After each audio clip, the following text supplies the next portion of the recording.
तो जय श्री कृष्णा, जय श्री राम, जय श्री राधे राधे, जय श्री महाकाल।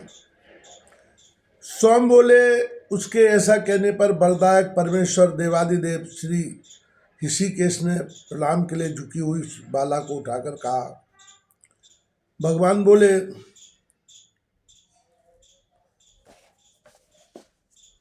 वह बाला वृक्षों के नवीन लाल लाल पत्तों से अपने पसीने से तर शरीर को पहुंचती हुई एक वृक्ष से दूसरे वृक्ष पर चलती गई। उस समय ऋषि ने उसके शरीर में जो गर्भ स्थापित किया था वह भी रोमांच से निकले हुए पसीने के रूप में उसके शरीर से बाहर निकल आया। उस गर्भ को वृक्षों ने ग्रहण कर लिया, उसे वायु ने एकत्र कर लिया और मैं अपनी किरणों से उसे पोषित करने लगा। वह धीरे धीरे बढ़ गया। वृक्षों ने वृक्षाग्र से उत्पन्न हुई वह मारिया नाम की सुमुखी कन्या मुझे तुम्हें वृक्षगत समर्पण करेगी, अतः अब वह क्रोध शांत करो। इस प्रकार वृक्षों से उत्पन्न हुई वह कन्या प्रमलोचा की पुत्री है तथा कंडू मुनि की, मेरी और वायु की भी संतान है। श्री पराशर जी बोले, हे मैत्रेय, तब यह सोचकर कि प्रचेतागण योग भ्रष्ट की कन्या होने से मारिशा को अग्राह्य न समझे, सोमदेव ने कहा, साधु श्रेष्ठ भगवान कंडू भी तप के क्षीण हो जाने से पुरुषोत्तम क्षेत्र नामक भगवान विष्णु की निवास भूमि को गए और वे राजपुत्री वहा में महायोगी एकनिष्ठ होकर एकाग्र चित्त से अपना मंत्र का ब्रह्मपार मंत्र का जप करते हुए ऊर्ध्वबाहु रहकर श्री विष्णु भगवान की आराधना करने लगे। प्रचेतागण बोले, हम कंडू मुनि का ब्रह्मपार नामक परम स्त्रोत सुनना चाहते हैं, जिसका जप करते हुए उन्होंने आकाश की आराधना की थी। सोम ने कहा, हे राजकुमारी, वह मंत्र इस प्रकार है। श्री विष्णु भगवान संसार मार्ग की अंतिम अवधि है, उनका पार पाना कठिन है। वे पर आकाश आदि से भी परे, पर अर्थात अनंत है, अतः सत्य स्वरूप है। तपोनिष्ठ महात्मा को ही वे प्राप्त हो सकते हैं, क्योंकि वे पर अनात्म प्रपंच से परे है तथा पर इंद्रियों के अगोचर परमात्मा है और भक्तों के पालक एवं उनके अभिष्ट को पूर्ण करने वाले हैं। वे कारण पंचभूत के कारण, पंच तन्मात्रा के हेतु, तामस अहंकार और उसके भी हेतु, महतत्व के हेतु, प्रधान के भी प्रधान हेतु हैं और इस प्रकार समस्त कर्म और कर्ता आदि के सहित कार्य रूप से स्थित सकल प्रपंच का पालन करते हैं। ब्रह्म ही प्रभु है, ब्रह्म ही सर्व जीव रूप है और ब्रह्म ही सकल प्रजा का पति, सबका रक्षक तथा विनाशी है। वह ब्रह्म अव्यय, नित्य और अजन्मा तथा वही क्षय आदि समस्त विकारों से शून्य विष्णु है, क्योंकि वह अक्षर, अज और नित्य ब्रह्म ही पुरुषोत्तम भगवान विष्णु है। इसलिए उनका नित्य अनुरक्त भक्त होने के कारण मेरे राग आदि दोष शांत हो गए। इस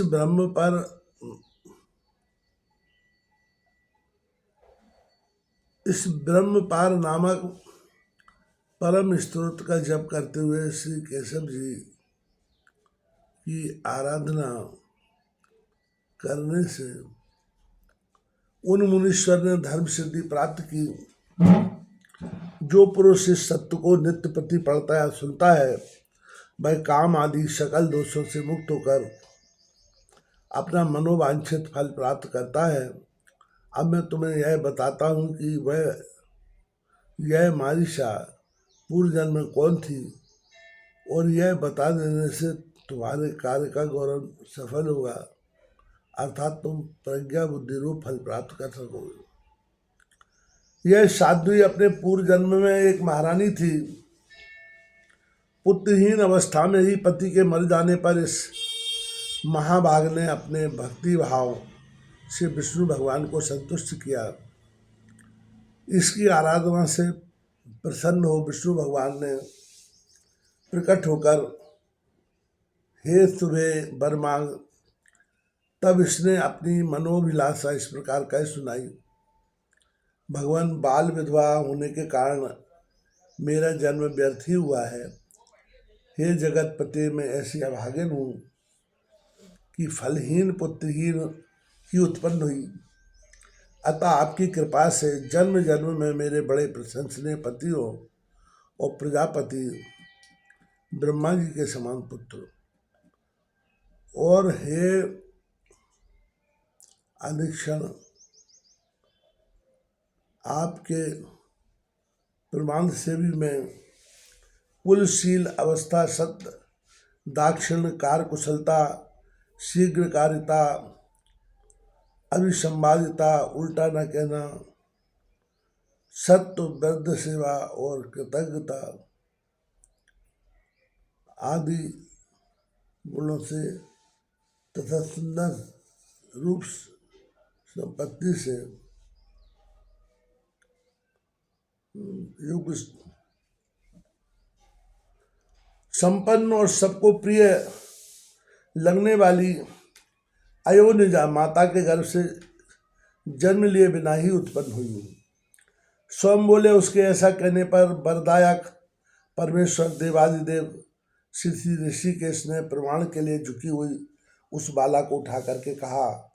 भगवान बोले, तेरे एक ही जन्म में बड़े पराक्रमी और विख्यात कर्मवीर दशपति होंगे, और हे सोमने, उसी समय तुझे प्रजापति के समान एक महावीरवान एवं अत्यंत बल विक्रम युक्त पुत्री होगा। वह सोमरस में कितने ही वंशों को चलाने वाला होगा, और उसकी संतान संपूर्ण त्रिलोकी में फैल जाएगी।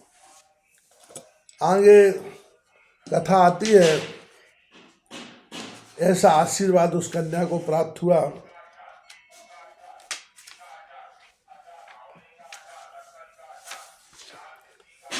भगवान कहते हैं कि तू भी मेरी कृपा से उदार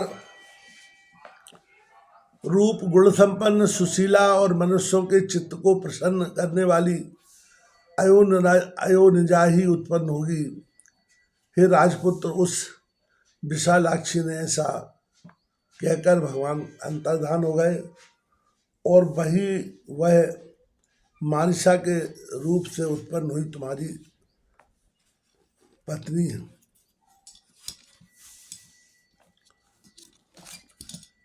पराशर जी बोले, तब सोमदेव के कहने से प्रचेताओं ने अपना क्रोध शांत किया और उस मारिशा की वृक्षों से पत्नी रूप में ग्रहण किया। उन 10 प्रचेताओं ने मारिशा के महाभाग दक्ष प्रजापति का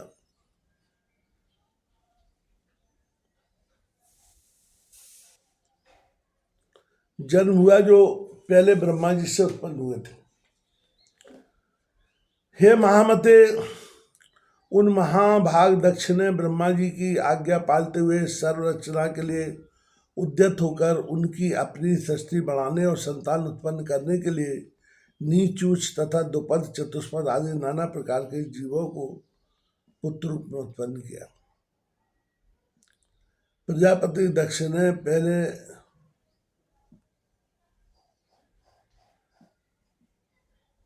पहले मन से ही सृष्टि करके फिर स्त्रियों की उत्पत्ति की। उनमें से 10 धर्म को और 13 कश्यप को दी, तथा काल परिवर्तन में नियुक्त अश्वनी आदि 27 चंद्रमा से विवाह कर दिया। उन्हीं से देवता, दैत्य, नाग, गौ, पक्षी, गंधर्व, अप्सरा, दानव आदि उत्पन्न हुए। हे मैत्रेय, दक्ष के समय से ही प्रजा का मैथुन स्त्री पुरुष संबंध द्वारा उत्पन्न होना प्रारंभ हुआ है। इससे पहले तो अत्यंत तपस्वी प्राचीन सिद्ध पुरुषों के तपोबल से उनके संकल्प, दर्शन अथवा स्पर्श मात्र से ही प्रजा उत्पन्न होती थी।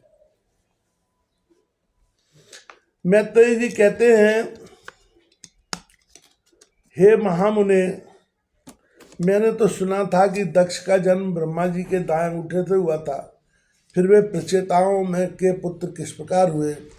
हे ब्रह्मन, मेरे हृदय में यह बड़ा संदेह है कि सोमदेव के दोहित देवते होकर भी फिर वे उनके ससुर हुए।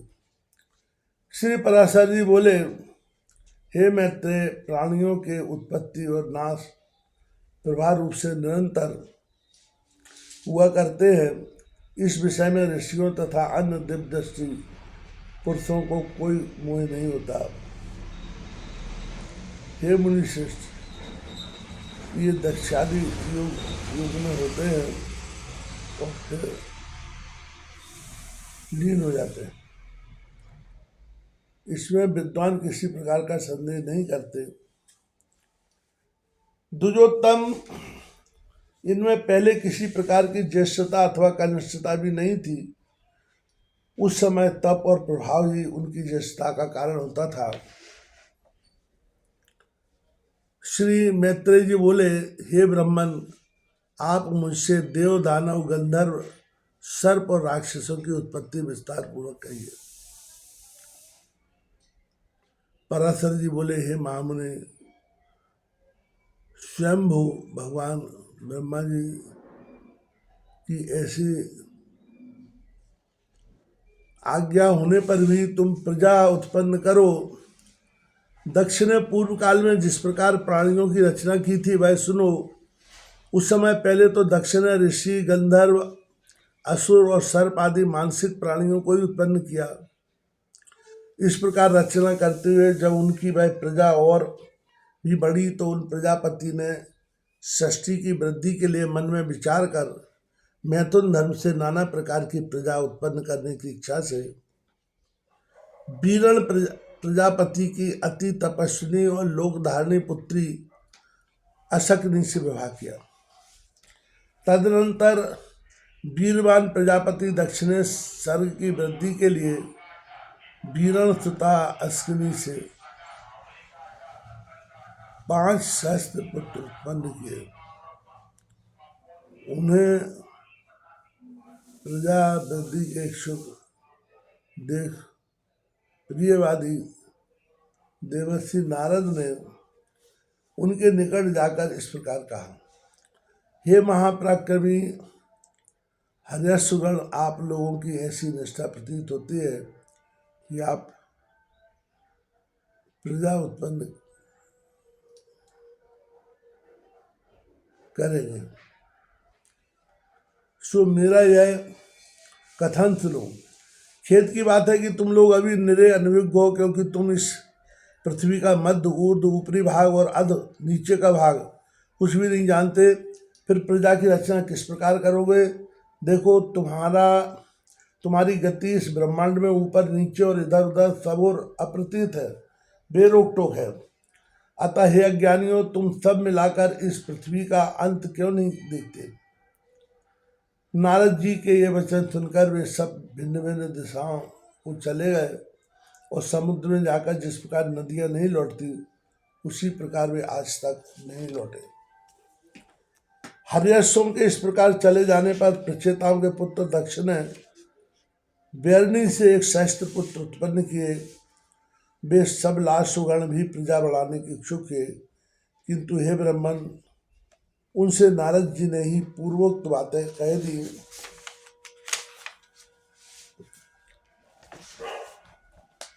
तब वे सब आपस में एक दूसरे से कहने लगे, महामुनि नारद जी ठीक कहते हैं, हमको भी इसमें संदेह नहीं, अपने भाइयों के मार्ग का ही अवलंबन करना चाहिए।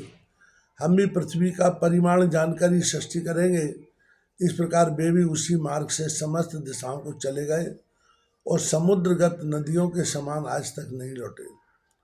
हे ध्वज, तब से यदि भाई को खोजने के लिए भाई ही जाए तो वह नष्ट हो जाता है, अतः विज्ञ पुरुष को ऐसा नहीं करना चाहिए। महाभाग दक्ष प्रजापति ने उन पुत्रों को भी गए जान नारद जी पर बड़ा क्रोध किया और उन्हें शाप दे दिया। ये मैत्रेय, तुमने सुना है कि फिर उस विद्वान प्रजापति ने सर्ग वृद्धि की इच्छा से बैरुणी से 60 कन्याएं उत्पन्न की। उनमें से उन्होंने 10 धर्म को, 13 कश्यप को, 27 स्वयं चंद्रमा को और 4 अगस्त्यनेमि को दी तथा 2 बहुपुत्र, 2 अग्निरा और 2 कृशास्त्र को ब्याही। अब उनके नाम सुनो: अरुंधति, बसु, यामी, लंबा, भानु, मरुत्वी, संकल्पा, मूलता, साध्या और विश्वा। ये 10 धर्म की पत्नियां थीं। अब तुम इनके पुत्रों का विवरण सुनो। विश्व के पुत्र विश्वदेवा थे, साध्या से साधगण हुए, मरुत्वरी से मरुत्वान और वसुगण हुए तथा भानु से भानु और मूर्त से मूर्ताग हुए।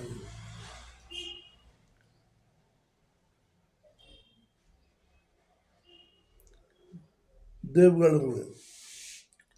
लंबा से घोष, यामी से नाग भी थी और अरुंधति से समस्त पृथ्वी विषयक पूर्ण प्राणी हुए तथा संकल्प से सर्वात्मक संकल्प की उत्पत्ति हुई।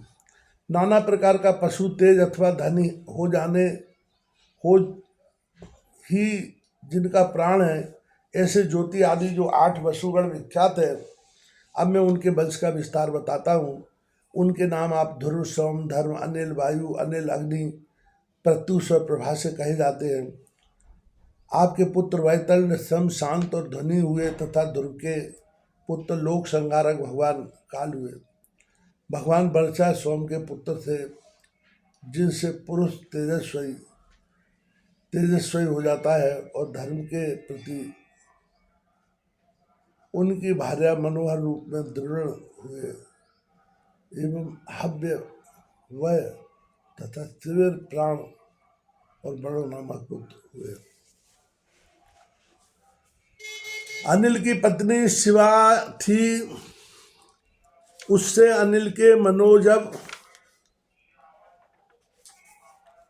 और अभिज्ञात ये 2 पुत्र हुए।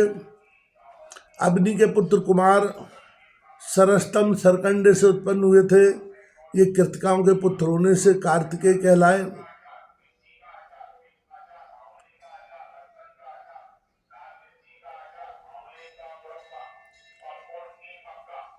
शाख, विशाख और नेग में इनके छोटे भाई थे। देवल नामक ऋषि को प्रत्युष का पुत्र कहा जाता है। इन देवल के भी 2 क्षमाशील और मनीषी पुत्र हुए। बृहस्पति जी की बहन वर स्त्री, जो कि ब्रह्मचारिणी और सिद्ध योगिनी थी तथा अनासक्त भाव से समस्त भूमंडल में विचरती थी। 8वें वसु प्रभास की भाला हुई।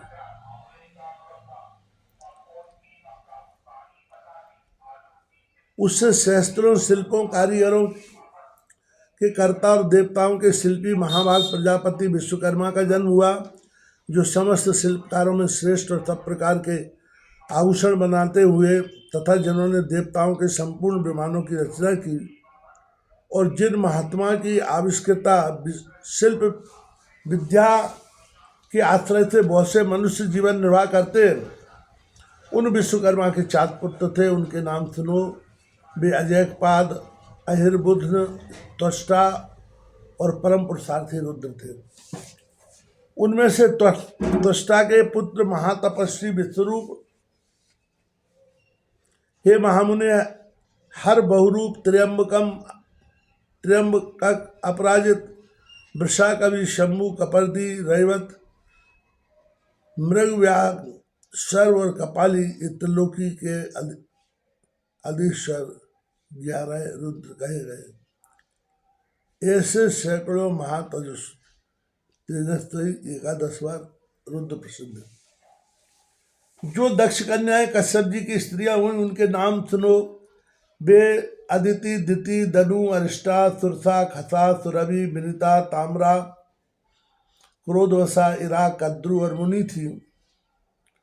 ये धर्मज्ञ, अब तुम उनकी संतान का विवरण सुनो। पूर्व चाक्षुष मनवंतर में तुषित नामक 12 श्रेष्ठ देवगण थे। ये अश्वसई सुरश्रेष्ठ चाक्षुष मनवंतर के पश्चात वैवस्वत मनवंतर के उपस्थित होने पर एक दूसरे के पास जाकर मिले और परस्पर कहने लगे,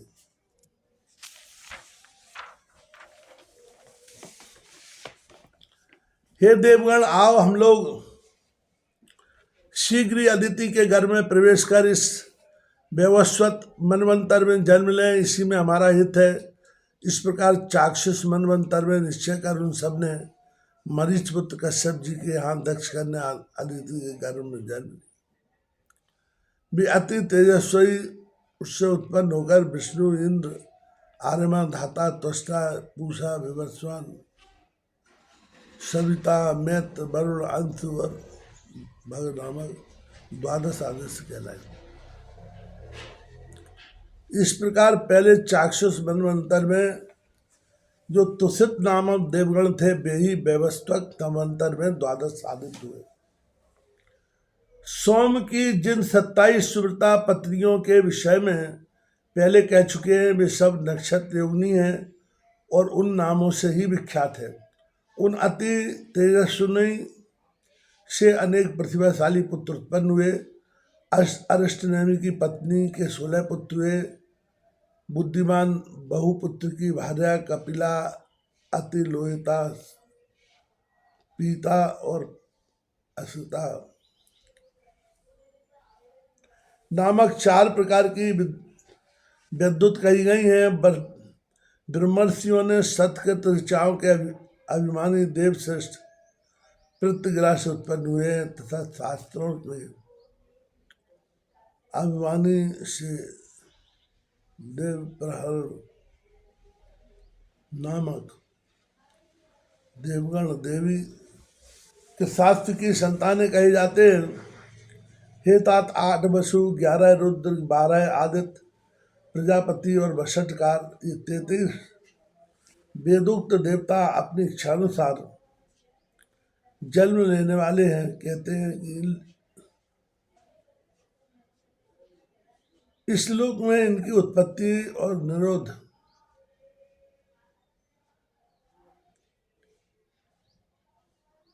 निरंतर हुआ करते हैं। वे 1000 युग के अनंतर पुनः पुनः उत्पन्न होते रहते हैं। हे मैत्रेय, जिस प्रकार सूर्य में लोक में सूर्य के अस्त और उदित निरंतर हुआ करते हैं, उसी प्रकार ये देवगण भी युग युग में उत्पन्न होते रहते हैं।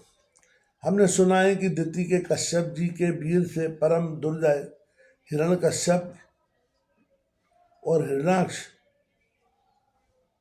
नामक 2 पुत्र हुए तथा सिंह का नाम की एक कन्या हुई जो विप्रचिति को विवाही गई।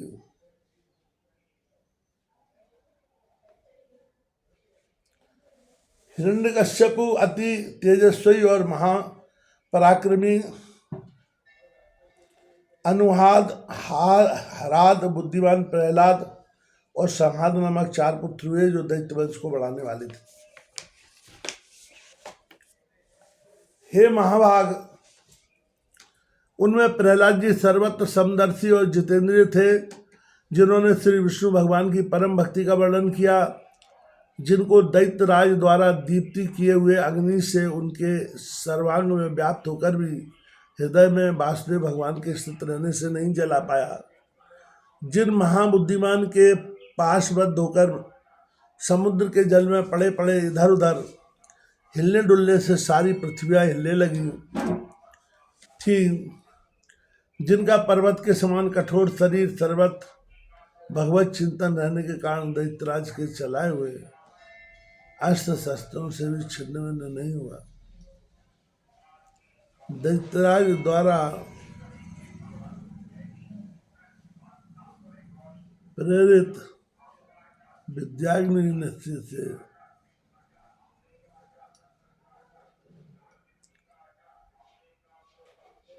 प्रज्वलित मुख वाले सर्प भी जिन महातेजस्वी अंत नहीं कर सके, जिन्होंने भगवत स्मरण रूपी कवच धारण किए रहने के कारण पुरुषोत्तम भगवान का स्मरण करते हुए पत्थरों की मार पड़ने पर भी अपने प्राणों को नहीं छोड़ा। स्वर्ग निवासी दैत्य पति द्वारा ऊपर से गिराए जाने पर जिन महामती को पृथ्वी के पास आकर बीच में ही अपनी गोद में धारण कर लिया, चित्त में मधुसूदन भगवान के स्थित रहने से दैत्यराज का नियुक्त किया हुआ सबका शोषण करने वाला वायु जिनके शरीर में लगने से शांत हो गया, दैत्येंद्र द्वारा आक्रमण के लिए नियुक्त उन्मत्त दिग्गजों के दांत जिनके वक्ष स्थल में लगने से टूट गए और उनका सारा मद चूर्ण हो गया, पूर्व काल में दैत्यराज के पुरोहित की उत्पत्ति की हुई कृत्या भी थी, जिस गोविंद दासी चित्त भक्तराज ने के अंत का कारण नहीं हो सकी, जिनके ऊपर प्रयुक्त की हुई अति मायावी संबरासुर की हजारों मायाएं श्री कृष्णचंद्र के चक्र से व्यर्थ हो गईं, जिन मतिमान और निर्मत सर ने दैत्यराज के रसोइये के लाए हुए हलाहल विष को निर्विकार पात से पचा लिया, जो इस संसार में समस्त प्राणियों के प्रति समान चित्त और अपने समान ही दूसरों के लिए भी परम प्रेमयुक्त थे, और जो परम धर्मात्मा महापुरुष सत्य एवं सौर आदि गुणों की खान तथा समस्त साधु पुरुषों के लिए उपमान स्वरूप हुए।